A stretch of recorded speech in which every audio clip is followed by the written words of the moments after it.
You're never going to have a time there's no flies. They're always going to be there. So our goal is to reduce the fly load. Karson, it's super early in the season and I'm already seeing flies in numbers I've never seen them before, literally everywhere you look. I'm super worried that we're gonna get into the heat of summer and the fly population is going to be out of control and I'm not really in a condition to do anything about it. As a 6th generation farmer, I feel like you probably have some fly tricks up your sleeve. Can you help me fix this? I think we've got a couple fixes we can make fairly easily. All right. Hello, cows. You are the problem creatures here. All right, Karson, do you want to just take a look at the cows and just kind of give us a little evaluation or a scorecard about how we're doing? Yeah, so a couple things I'm seeing is horn flies are not a big issue for you right now. And horn flies are the ones that live on their backs, right? On their backs. Okay. Like think of it kind of like draw a triangle across their belly into their back. You have horn flies, but they're not bugging the cows that much. Okay. What I am seeing, and you can see it too, I'm sure, once we get out here, is the stable flies are causing you so many problems. And the stable flies are the ones that are gonna live on their face and on their legs, right? Think muzzle, legs, and underbelly. Okay. And those ones are harder for them to fight, but they're really causing you a lot of problems. Yeah, like they're shaking their heads, they're swishing their tails, Rubbing their face on the grass. kicking at their stomachs. So Karson, what are the dangers of flies? Like, aside from just feeling bad for the animals, what is the bad stuff that can happen because of flies? So some of the things that happen because of flies are things we can't see. Other things are things that we can see. So some of the things that we don't see are like loss of production. So we might not see that that calf or that cow could have gained more weight, but they didn't because they were swishing or stomping, things like that. Like just burning tons of calories trying to get rid of the flies. And that's also, you do beef, we do dairy, so we're thinking of loss of production both in meat production and loss of production for dairy, because same thing with the dairy cows. If they're hot and bothered all the time by the flies, their milk production will go way down. Exactly. Some of the things that also happen is you'll have a lot of disease pass through flies. We had to put down half of our herd because of a BLV outbreak. So some of those, BLV, pink eye is a big one. Like a lot of pink eye problems come from cows, that cows will get the disease from the eye, move to the next cow's eye and spread the disease. A lot of times pink eye will cure itself, but sometimes it won't, and they'll make an animal go completely blind. I've seen animals that are blind in both eyes due to pink eye. Man. So one of the other things that happen with flies is they keep biting the same spot and they actually create a wound. Yeah. The wound's usually like on a sensitive area, so think of the cow's teats, they're around their eyes, around their tail head, and it can be a big problem. Yeah. And so we're just looking at Maybelline here. So you can see that if you look closely at her teat there, her front 2 teats have been bitten by a bunch of flies kind of in the same spots. And if you actually even look at her udder as she's walking away, the back 2 teats that aren't bitten up, she's still letting her calf nurse, but her front 2 teats like obviously are hurting, and so she's not letting the calf touch them. So this can cause issues for mastitis, for staph, for all kinds of other things that could actually really negatively affect the cow long term. So I'm gonna have to get her up into the stanchion later, put some clay on it, and actually like treat those wounds so that they don't become problematic. And I think what's important is to know that you're never going to have a time there's no flies. Like no matter how good you are at being a farmer, Ann, you're always gonna have flies. They're always going to be there. So our goal is to reduce the fly load. Simple as that. It's not to get 0 flies. That would be a great goal, but you're gonna fail. So let's just go to, let's reduce the fly load so the cows are happy and all those negative things we listed aren't happening. And I think you've done a good job of creating an environment that horn flies aren't going to love. Horn flies, like this will be a good example right here, guys. Horn flies, this is where they lay their eggs. Okay. In wet, moist manure. That's where horn flies will lay their eggs, their larvae will live, and then they'll hatch. Okay. And because you've kind of moved your cows, Yeah. you're not having this. Okay. So in a dream world, I'm moving the cows every day. They get just like a small pasture and there's not chances for the flies to matriculate. I'm about to have a baby, and so we're trying in every way to be like, how can we shrink our farming chores? You live on a hill too, so like add up the moving the fence. Oh yeah, right? oh my gosh, carrying those poles up the hill is a big task. And I think that's what's great. And I think the reason they're not really eating your cows up so much is because you're still moving them. Yeah. Even though it's not every day and ideal, you're actually still moving the cows, Yeah. which is kind of lessening that load of the horn fly. But there's Well, and look at this cloud of flies that just came over with butter here. Yeah, look at it. And look where the flies are landing. So sometimes you'll see a cow with lots of flies on their back, but same thing, watch behaviors more than just the amount of flies. Yeah, so like it's not just like the simple presence of a fly that you're watching out for. It's literally how the animal is responding to the flies. Is that right? Yeah, because that tells you if they're actually biting or not. Yeah.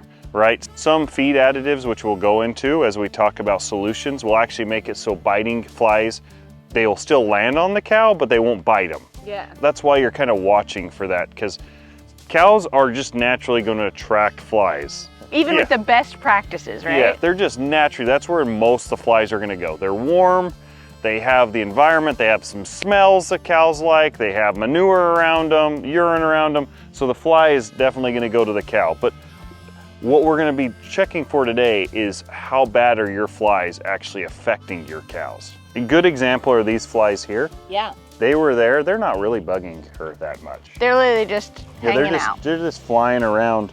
You can tell the ones that are really bugging her are the ones biting around her muzzle and on her legs. Butter. You also seem to have the most flies of all the cows. So this is an interesting concept. Look at these two cows, very similar breed, everything. Look at the different amount of flies. All the flies on her face, and she's got like 3 or 4 and then a couple around her eyes, but look at the difference. And their behaviors are completely different because of the flies. Yeah, Butter's like hot and bothered, and Hattie's just kind of hanging out. She's grazing, feeling good. The kind of crazy thing about these two too is that these two are a really good example of something you actually talked about last year when you came to evaluate our farm. You told me that flies are going to congregate around your least healthy animals. Can you tell me more about that? And this is a good concept for everyone to learn, is that pests love sick things. It's the same in the garden, right? You know, like your plants that are in their unhealthiest soil are going to be the ones that have the most pest and disease pressure. And I mean, we're seeing it in real time out here with the animals too. So yeah, the healthiest cow is gonna have the least amount of flies. A cow that has some kind of thing you might not even be able to see, that's the one the pest's gonna go to. That's so wild. And so if we're even thinking about, you know, like we breed our animals trying to get the best animals. She's built to be here in Tennessee. This one is built to cuddle, but She's built to go in your house and cuddle with you. this is a cuddle cow. So looking at your cows, the biggest problem is not horn flies, it's stable flies. Okay. Stable flies like a completely different environment. They like standing water and wet areas. And as I got on the farm, I noticed a couple of those. So let's go check them out. Yeah, and then we can hopefully nip that problem in the bud. Farming is all about problem solving, and one of the most prevalent problems, both on and off the farm, is mental health, which is why I'm very thankful for the sponsor of today's video, BetterHelp. BetterHelp helps me navigate a lot of the issues that I used to have around finding and getting matched with a good therapist, because all you have to do is fill out a quick survey from the comfort of your computer or your phone, and you will very quickly get matched with a therapist. If you and that therapist don't jive super well, you can easily get matched with a new therapist. And every other aspect of your therapy is also really easy to manage online. You need to schedule or reschedule an appointment, simply do it within the app. There's no confusion about insurance or co-pays or the need for referrals or anything like that. With a subscription to BetterHelp, you also get access to tons of group therapy sessions to help fill in the gaps in between your own private therapy sessions with your therapist. And my personal favorite thing about using BetterHelp is the fact that I never have to leave the farm. I mean, who would want to leave this place? It's awesome here. If you're struggling with something and you think that talking to someone about it will help, check out BetterHelp and use the code AnnabelleTrades for 10% off your first month of therapy. All right, I have a pregnancy pro tip for walking over the hotline. Normally I go underneath them and do these acrobatics and things, but now I realized my shoes have a rubber sole on them, so that's an easy fix. Ta-da! I'm full of those these days. So here's one of the biggest problem areas I saw right when I came onto the farm. Yeah. And I think it's probably most people's problem. It's their watering area. Yeah. So a couple things that we saw was because of the heavy rains and stuff, there's big puddles. Yeah. And also because sometimes I accidentally leave the hose running. And if you remember, where do stable flies like to hang out? They like wet, muddy, gross areas. And so this is like a perfect breeding ground for us to have sable flies. So this is a big problem. Yeah. But it's the cool thing about it, this being a big problem, it's something we can fix really easy. So all we need to do to fix this problem is just a simple float. So that when you're out doing stuff, you don't forget it and let the water run over, it'll stop on its own. Great. All right, so here's the funny thing. I actually have had a float and I took it off because I was sick of taking it on and off. And then I left the hose running way too many times. So for you gentle viewer who have never seen a float in action, this works the same way your toilet does. When you push the flusher, it releases water, and then as the water fills up the tank behind the toilet, it then moves the float up, which floats, and then shuts off the water supply. So now when we put the float back on here where it belongs, once the tank is full, the water will stop flowing. There you go. Yep. Boom. Oh look, we already have a happy customer coming to join us. Oh, she stole my... Hey, give that back. She's trying to steal my zip ties. I understand. Woman after my own heart. One of my favorite farm tools. All right, well that's one problem kind of solved. What else do we need to look at here? So all your cows are actually going to be coming right here, right? They're going to come to the water every time they need a drink. Multiple times a day. So there's two things that we want to have right here. One of them is fly tape or some way to actually trap some of the flies that are going to fly off as they get a drink. Oh right, because if all the flies are on their face and they put their head down to drink, the flies don't want to drown, so they're going to fly right up. Yeah, so for me, the best place to always put the fly tape is just behind the water trough. I mean, that makes sense. Simple fix. And then you can see it every day too, because you're going to be checking their water. There we go. Teamwork makes the dream work. Man, this is a job so much easier with two people. You're hired. I'm hired? Sweet. Put that right there. Oh, good. Now when the cows come, the flies will land up on there. You'll just be able to replace that once in a while, and it'll really help with fly load. Perfect. So the next thing we're going to talk about is more of a slower fix. But it's a big one. So first thing is you did a great job of supplementing your cows with garlic salt up on the hill. Thank you.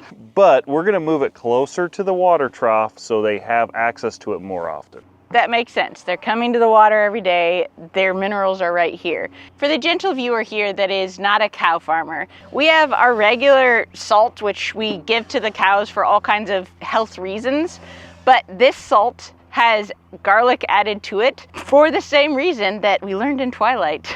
Vampires, things that suck blood, don't like garlic. But our salt isn't just salt here. So the white stuff is just Redmond conditioner, which is volcanic clay. It's going to do a couple things. It's going to be a great mineral. It also is going to buffer their rumen or stomach, and then also it is going to bind any toxins. Then the cool thing is you can do this not just with your cows too. All your animals can have access to this, and it'll fight flies with any animal. And there's no issues with any animals eating the garlic? Nope. Just like there's not really any issue with humans, though Adam disagrees. But that's why he's always covered in mosquito bites. All right, so we've got all of your solutions. Here's one of mine. Do you use fly predators at your place? I've never used fly predators. All right, these are really cool. We put these around the pond and in some other areas where there's just a lot of water collecting. But in theory, these things will actually eat the fly larva as it starts to hatch. Oh, that's super cool. And because I am constantly trying to tell other homesteaders that putting chickens in with your cows doesn't work unless you have like 3,000 chickens, this to me seems so much more approachable and just more logical than that. Plus I hate chickens, so there's that. But yeah, so like just order these fly predators and put them in the wet spots. And again, really hard to tell you if it actually helps, but it seems to have really helped. I think that's an important thing, though, that it's not like one thing's going to fix your whole farm. Yeah, and certainly not all at once. Yeah, it's going to be like over time, all these little things we do are going to actually fix our farm from being fly infested. Yeah. So the crazy thing, Ann, is as I went around your farm, there wasn't like tons of flies in other places. The main concern was over with the cows. Yeah. So maybe you could tell me a couple things, what you're actually doing on the other parts of your farm that have been so successful. Happy to. The funny thing is, like, the reason I was so worried is because I'm worried about the cows because I don't have a handle on that. But we have actually pretty good solutions over here. So let's go take a look. I'll show you.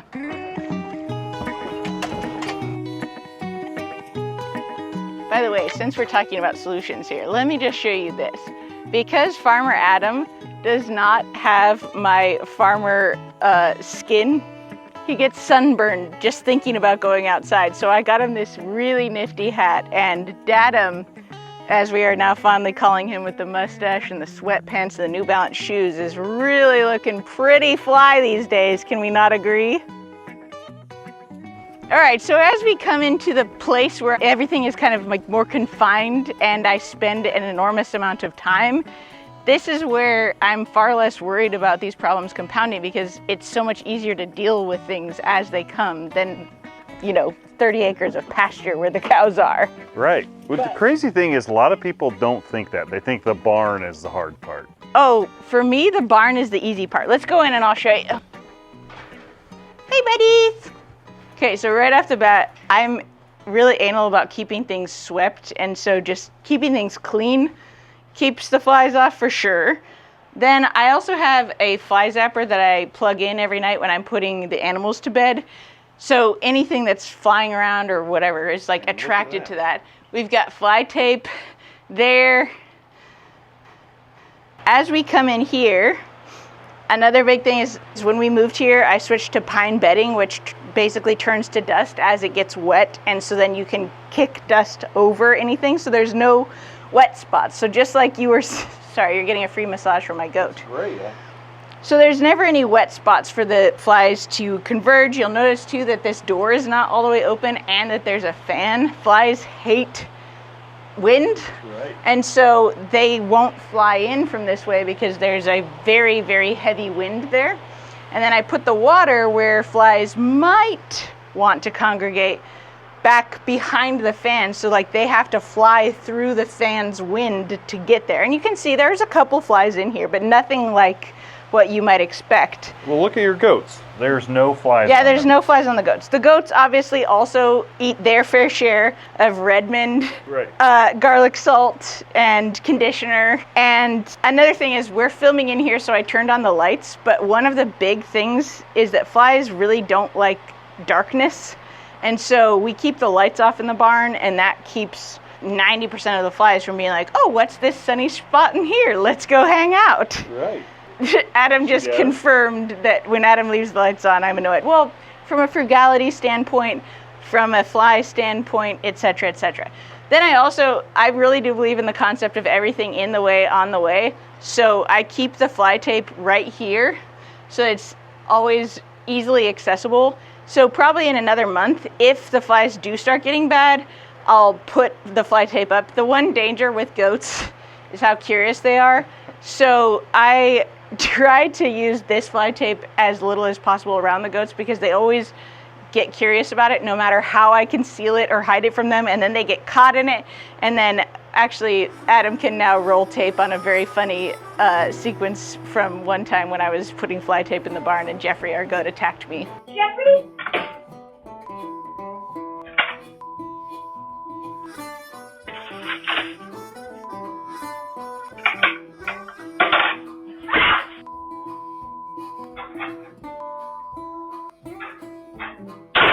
On our way out, we'll turn off the lights and let's go take a look at another area that I know a lot of people have issues with flies usually is their compost piles, which again, having it right here by the barn, you would think is an issue, but I will ask you to just take a quick gander at my pile. What looks different about the top of my compost piles than other compost piles? I'm assuming you're talking about the Sawdust. Sawdust. Yeah, so you can see there are like some little gnats and things around here, but that's literally because of the moisture.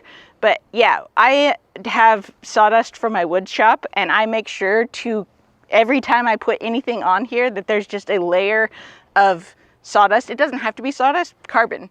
Like anywhere that there is an area where you think that flies might show up, find a carbon source and put it on top of it. Another thing that I have right here, again, always everything I need on the way in the way, is a little scoop bucket. So I can walk right over to any little poops and clean them up and scoop some other wood matter on top of them before flies start congregating in that area. Well, just know that I'm really impressed with this area because usually I see someone's compost pile and it's chock full of flies. I go in someone's barn and like I said, they're called a stable fly because they live in barns. Yeah. Because of the wet. It just looks so nice and it's so enjoyable to be around your homestead with very little flies. Well, I'll take that compliment. I also will say that there is actually one other really funny component that should be a really major fly attractant, and that's Lucy's pig house is right here across from the barn, next to the compost, next to where the donkeys poop. And that could be a real issue, except for one funny side effect. We got rid of all of our birds except for that one goose. And that goose is, for whatever reason, obsessed with the pig. And she follows the pig around, eating flies and larvae off of her all day, every day. So that's actually an accidental hack that totally won. And there's actually another funny accidental hack right over here. Let's go walk over and see the pond. Let's go check it out. Look at you doing the Lord's work. Biting my butt every time you get a chance. All right, so we have this pond over here that's an ongoing project, but ponds are often a huge issue when it comes to flies. And hilariously, we have zero fly problems coming from our pond. One, because I do spread our fly predators around them, but far more, obviously at least to me, is the fact that we have another infestation, which is frogs. There are about 10 billion frogs living in this pond, and I'm pretty sure that any flying creature has no shot in heck because the frogs are like, ow, ow. I would totally expect this to be like a mess because well, of and no flies. mosquitoes either. Yeah. It's a real dream. And I can also attest that it is the loudest thing in the evening. Yeah, wait till dark and you'll hear.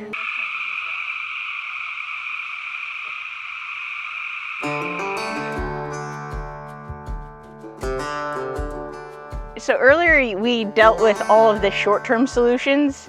You had told me that there were a few longer-term things that we could look at. So why don't you take a look around and tell us what we need to do long-term? Yeah, this is really important, and I think it's what most people miss on their farm, on their homestead, and that's selecting genetics that are going to be fly resistant. So if we look at the animals, which animals are the ones that we want to keep or want to breed to? There's two that really stick out, and I mentioned this gal a couple times. Hattie's our champion. All through the video, she's been our star. And that's just because, look at the lack of fly pressure she's experiencing compared to the other cows. Also, her body condition is really nice. When you came to evaluate our farm last year, you told me to look at their body condition, look who slicks off first and like loses their winter fur. She's the shiniest one amongst them. So she would be my first choice. If I was going to keep a heifer calf, it would be out of her. All right. There's one other shining star though, I Okay, think. let's see. I don't know if it'll be a surprise to you. It's the gal with horns. Oh yeah, maybe. She's my favorite. Like, as I looked at her, she had some flies earlier, but she's really slicked off. She looks healthy, and she has way less fly pressure than the other cows do. Totally. Plus, she's basically gets fat on grass. As it happens, both of them are in my secret. These are the ones we want to breed into our thing, but that's another story for another day. Who would we absolutely not want to keep heifers from? I feel bad picking on her, but this gal here. Well, you know what? That's fair, because genetically speaking, Butter came from a conventional dairy. Her mom is our weakest cow over at the dairy. And yeah, these have winning personalities, which is great if you're not really farming and you're just looking for, cuddle cows. But that's not what we do here. I mean, in a dream world, we'd get the best of all. Maybe someday Hattie will let me snuggle her a little bit more. And it's not saying she's not a good animal. This is just not the right environment for her. Yeah, I mean, she's meant to live on a conventional dairy and also be pet by a harem of toddlers all day. And I want to point out one other thing. Yeah, please do. This might be concerning for everyone, but I want you to look at this bull.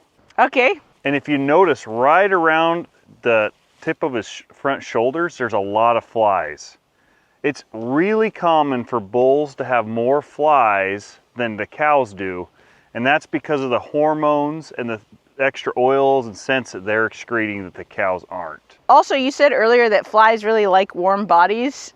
Bulls' temperatures are a little higher than cows too, right? So would that make sense that he would have more just because he's actually hotter? Yeah, so just know that when you're paying attention, don't think, oh man, my bull has a lot of flies. Oh, so my bull's the most unhealthy one? He's the problem, because that's not always the case. And I mean, not to get you to toot my horn publicly, but did you not tell me that this is a really good bull? Yeah, I was really impressed. This is one of my favorite Dexter bulls I've seen. That makes me so happy. He's so handsome. He's got such a good temperament. I think he's gonna make some great babies. I think you picked a good one. Yeah. Well, Karson, you've helped put my mind at ease about a lot of things. You being here gave me confidence, gave me some tools, found a 4-leaf clover. That's always good, fortuitous. Thank you so much for taking your time to share your knowledge with me and with everyone watching.